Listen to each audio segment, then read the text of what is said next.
तो hello guys, मेरे YouTube channel विजय गुरु में आप लोग का स्वागत है। तो आज की क्लास स्पेशल होने वाली है। तो आज हम क्लास 10th का प्रश्नावली 3.4 को आज हम डिटेल में पूरा समझेंगे और पूरा आज क्लास स्पेशल होने वाली है। तो आप लोग शुरू से अंत तक बने रहें और मैथ का आनंद लेते रहें।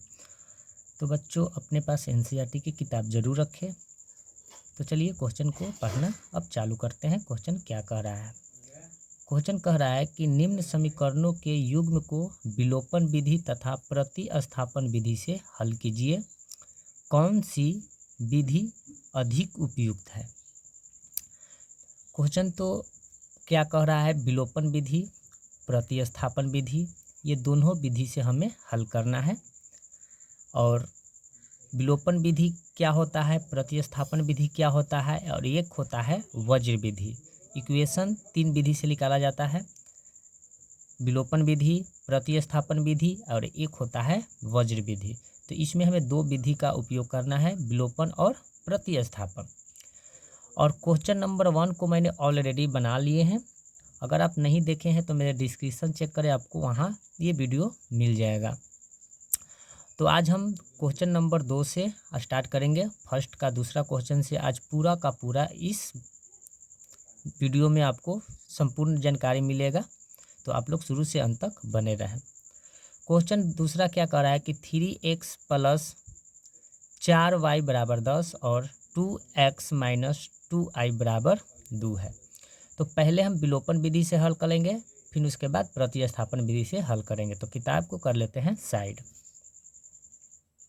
तो देखिए मैंने क्वेश्चन को उतार लिया हूँ। पहले हम इसे विलोपन विधि से हल करते हैं। तो जो विधि से पहले हल कीजिएगा वो विधि आप यहाँ पर लिखना होता है। तो पहले हम विलोपन विधि यहाँ पर लिख लेंगे। विलोपन विधि, देखिए विलोपन विधि सबसे आसान विधि माना जाता है। देखिए विलोपन विधि से कैसे हल करेंगे। 3x है, 3x + 4y है, 4y = 10। इक्वेशन ये हमारा 1 है। फिर है 2x - 2y = 2 है। ये समीकरण हमारा 2 है। अब देखिए यहाँ से कैसे बनता है। अब हम करेंगे बच्चों, देखिए ये हमारा समीकरण 1 है, ये समीकरण 2 है। आप देखिए ये से भी आप यहाँ से भी फर्स्ट नंबर से भी आप गुना कर सकते हैं या तो सेकेंड नंबर से भी गुना कर सकते हैं। तो हम आज चलेंगे ई वाला सेकेंड वाला लेके। तो सेकेंड वाला देखिए यहाँ 2y है, तो 2 को ई पर लिखा जाता है और 4 को यहाँ पर हम लिखेंगे एकदम सिंपल तरीक़ा से। आप लोग ई फर्स्ट वाला से भी लेके चलते हैं, 2 को यहाँ लिख सकते हैं, 3 को यहाँ, कोई दिक्कत नहीं होगा। तो देखिए अब गुना कीजिए। अब किया जाता है गुना, तब कीजिए गुना। 2 में अगर 3 से गुना करेंगे तो क्या होगा, 6x हो जाएगा, प्लस है प्लस। 4 में 2 से गुना करेंगे तो 4 दूना का 8, ई y है तो y हो गया, बराबर है बराबर। 10 में 2 से गुना करेंगे तो 20 हो जाएगा। ओके, उसी प्रकार अब इसमें गुना कीजिए। 4 में 2 से गुना कीजिए तो 8x, माइनस है माइनस। 2 में 4 से गुना कीजिएगा तो 8y बराबर है बराबर। अब 4 में ये 4 है या 2 से गुना कीजिएगा तो 8 हो जाएगा। ओके, अब आप यहाँ पर ऐसे कीजिएगा। देखिए ये भी प्लस है, ये भी प्लस में है, तो इसको जोड़ेंगे तो 8 और 6 14 हो जाएगा। x है तो x लिखें। देखिए प्लस 8y माइनस 8y है, तो ये क्या हो जाएगा, कट जाएगा, कट जाएगा ना, ये हमारा कट जाएगा। अब देखिए प्लस 20 और प्लस 8 तो कितना हो जाएगा, तो ये बराबर हमारा हो जाएगा 28 हो जाएगा। ओके, ये हमारा 28 हो गया। अब क्या करेंगे, x का मान निकालेंगे। तो x बराबर क्या हो जाएगा, 28/14। अगर इसे हम काटेंगे तो 14 दूना 28, तो x का मान हमें आ गया कितना, ये हमें 2 आ गया। x का मान कितना आ गया बच्चों, 2। अब इसी x को मान से हम क्या करेंगे, समीकरण 1 या 2 में रख देंगे। तो देखिए यहाँ पर लिखेंगे x का मान, यहाँ पर समीकरण 1 में रखने पर 1 या 2 में आप रख सकते हैं, ऊपर में भी या नीचे में भी आप x का मान रख सकते हैं, तो आपको y का मान आ जाएगा। तो देखिए हमने 1 में रखा था तो 3x प्लस 4y बराबर का 10 है, तो हमने 10 लिखा। फिर क्या है 3 गुने x का मान कितना आया है 2, तो 2 लिखेंगे। अब प्लस 4 क्या है 4y है, तो 4y लिखे। अब बराबर 10 है, तो हमने 10 लिख लिया। 3 दूना का 6 प्लस 4y बराबर का 10 हो जाएगा। ओके, फिर 4y बराबर ये 10 प्लस 6 है, तो उस साइड परछांतर करेंगे तो -6 हो जाएगा। ओके, तो 4y बराबर 10 में से 6 जाएगा तो 4 हो जाएगा। ओके, अब इसको क्या करेंगे y बराबर 4, ये गुना में है तो इस साइड आएगा तो भागा में हो जाएगा। अगर काटेंगे तो ये एक बार में कट जाएगा। तो y बराबर हमें 1 आ गया और x बराबर 2 आ गया। ये हमारा विलोपन विधि से हल में आया। आंसर आप लोग मिलाते चलिएगा, हालांकि आंसर सब राइट आएगा, कोई दिक्कत नहीं है। इसीलिए मैं बोल रहा हूँ बच्चों कि आप लोग आंसर को मिलाते रहिएगा और एनसीईआरटी की किताब क्लास 10th के अपने पास जरूर रखिएगा। ये हमारा विलोपन विधि से हो गया। अब चलते हैं प्रतिस्थापन विधि से। अब प्रतिस्थापन विधि से कैसे होता है वो भी देख लेते हैं।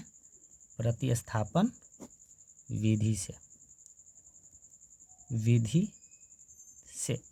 ओके, तो प्रतिस्थापन विधि से भी आप उसी प्रकार प्रक्रिया करेंगे, केवल क्वेश्चन अभी लिख लेते हैं। 3x प्लस 4y बराबर का 10 है और क्या है 2x माइनस 2y बराबर का 2 है। ये क्वेश्चन तो मैंने लिख लिया।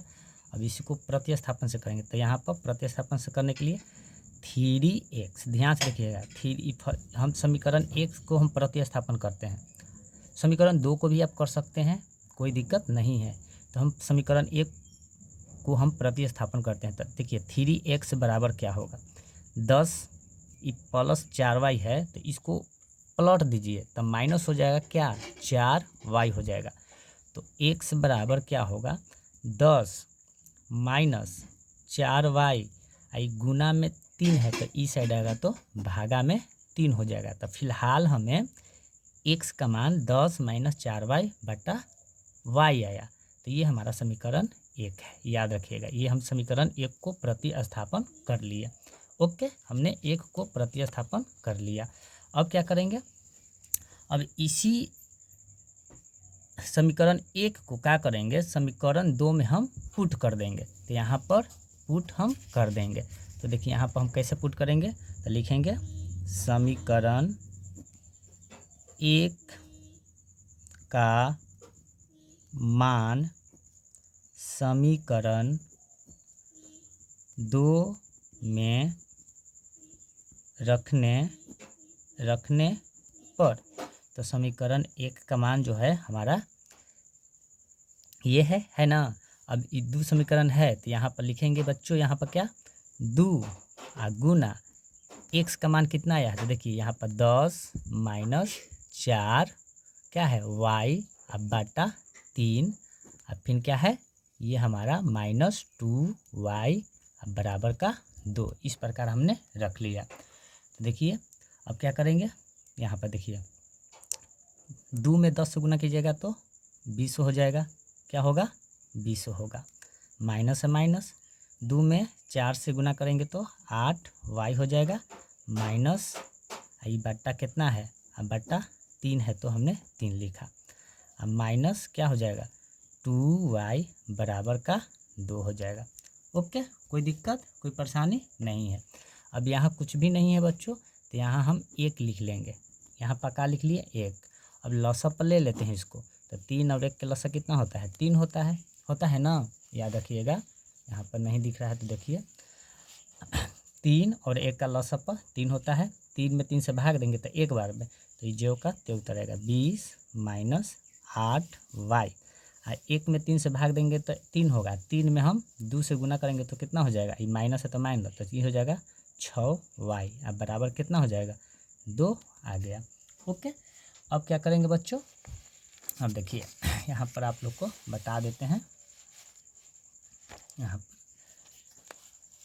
देखिए, अब जोड़िए, ये 20 है, हमने 20 -8 और -6y दोनों एक, देखिए -8y -6y तो कितना होगा 14 -14y।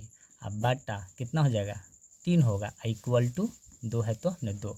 अब इसे क्रॉस मल्टीप्लाई कीजिए, तो क्रॉस मल्टीप्लाई कैसे होता है, देखिए अब 20 में 1 से गुना कीजिएगा तो 20 होगा, माइनस है माइनस, 14y में 1 से गुना कीजिएगा तो 14y हो जाएगा, बराबर है बराबर। अब देखिए यहाँ पर 3 है, यहाँ पर 2 है, तो गुना करेंगे तो 3 दूना का क्या हो जाएगा 6 हो जाएगा, कोई दिक्कत नहीं है।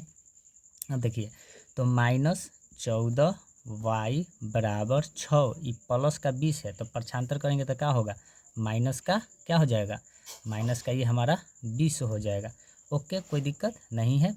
तो देखिए माइनस का 14y बराबर, देखिए यहाँ पर -20 में से 6 जाएगा तो माइनस की संख्या बेसी है, तो -20 में से 6 जाएगा तो 14 होगा, तो माइनस से माइनस कट जाएगा, तो y का मान क्या आ जाएगा 14 बटा ये क्या हो जाएगा 14, अगर काटेंगे तो क्या आएगा 1 आएगा। तो प्रतिस्थापन विधि से हमने 1 ला दिया y का मान। अब विलोपन विधि से भी देखिए बच्चों, यहाँ पर y का मान 1 ही लाया था ना। अब क्या करेंगे, यही y का मान क्या करेंगे, अब ये जो y का मान है ना, ये y का मान जो है हम समीकरण 1 में पुट कर देंगे। तो यहाँ पर लिखेंगे y का मान समीकरण 1 में रखने पर, तो समीकरण 1 क्या था, तो 1 से बराबर समीकरण यही ना था, 10 - 4y बटा 3 था, ये हमारा समीकरण 1 था ना। अब x का मान इसे निकल के आएगा, तो 10 - 4 गुने y का मान कितना आया है, देखिए y का मान 1 है, 1 बटा कितना होगा 3 हो जाएगा। तो यहाँ पर लिखेंगे x बराबर बच्चों, यहाँ पर देखिए मच्छर था बच्चों मार दिए तो ऐसा हो गया, तो x बराबर 10 - 4 में 1 से गुना करेंगे तो 4 बटा 3 हो जाएगा। अब देखिए 4 में से 10 में से 4 घटाएंगे तो 6 और बटा नीचे 3, काटेंगे के बार में तो 3 दूना का 6, ये हमें 2, तो x का मान क्या आ गया हमें 2 आ गया। प्रतिस्थापन से भी x का मान 2 आया। यहाँ पर देखिए विलोपन विधि से भी हमने बनाया था, तो विलोपन विधि से भी आपको 2 आ गया। तो यही हमारा प्रतिस्थापन और विलोपन विधि, इसी प्रकार आप हल कर